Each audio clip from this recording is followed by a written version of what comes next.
নেসারাবাদ উপজেলা বিএনপির সদস্য সচিব মোহাম্মদ আবদুল্লাহ আল বেরুনী সৈকত বলেছেন, বিএনপি উন্নয়নের রাজনীতি করে। বাংলাদেশ জাতীয়তাবাদী দল বিএনপি ভালো এবং স্বচ্ছ রাজনীতি করে বিধায় ফ্যাসিস্ট হাসিনা সরকারের শত জুলুম অত্যাচার সহ্য করেও এ দলটি টিকে আছে। গত ১৩ ডিসেম্বর মাগরিব নামাজ বাদ নেসারাবাদ উপজেলার ৫ নং জলাবাড়ি ইউনিয়নের এক কর্মী সভায় প্রধান অতিথির বক্তব্যে তিনি কথাগুলো বলেন।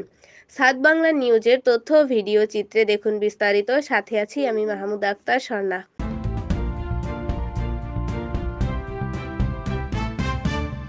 ৫ নং জলাবাড়ি ইউনিয়ন বিএনপির আয়োজনে এই কর্মী সভা অনুষ্ঠিত হয়। এ সময় আরও তিনি বলেন, জনাব তারেক রহমান চেয়েছেন সুন্দর একটি দেশ গড়তে। আমরা তার আশা বাস্তবায়নের জন্য স্বচ্ছ ও গণতান্ত্রিকভাবে এ জলাবাড়ি ইউনিয়নে সুন্দর একটি কমিটি উপহার দিব। তিনি আরও বলেন, হাসিনা সরকার অনেক চেষ্টা করেছে বিএনপিকে ভাঙার জন্য। এজন্য দিনের পর দিন মামলা, হামলা, গুম, খুন, গ্রেফতার চালিয়েছে। সর্বশেষ ৫ আগস্টে ছাত্র জনতার উপর নির্মমভাবে গুলি চালিয়েছে। সেখানে হাজার হাজার ছাত্র জনতা মারা গেছেন, আমাদের দলীয় নেতাকর্মীরা মারা গেছেন।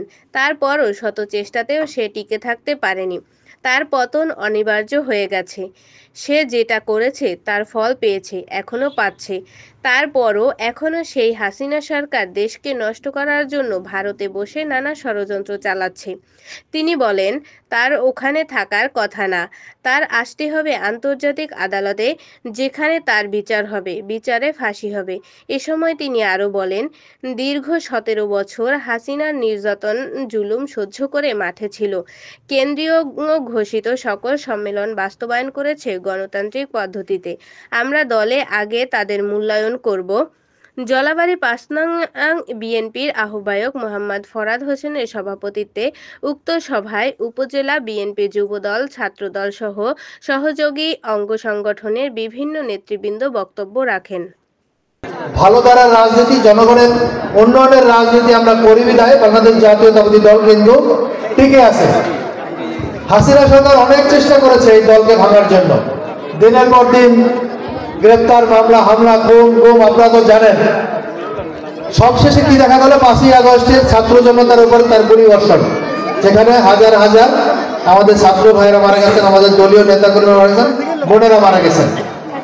তারপরেও সে যতই চেষ্টা করুক, ওই যে পতন অনিবার্য সেটা থাকবেই, কারণ এটা নিয়তি। সে যেটা করেছে তার ফল সে পাবে, এখন সে পাচ্ছে। তারপরও সে কিন্তু তার এই যে ষড়যন্ত্র পাশের দেশে বসে কিন্তু সে চালিয়ে যাচ্ছে। কয়েকদিন আগেও আমরা দেখেছি সে ওখানে বসে ভিডিও কনফারেন্সে মিটিং করে। আপনার তো ওখানে মিটিং করার কথা না, আপনাকে আন্তর্জাতিক আদালতে আসতে হবে, আপনার বিচার হবে এবং আমরা চাই আপনার বিচার, আপনার ফাঁসি হবে।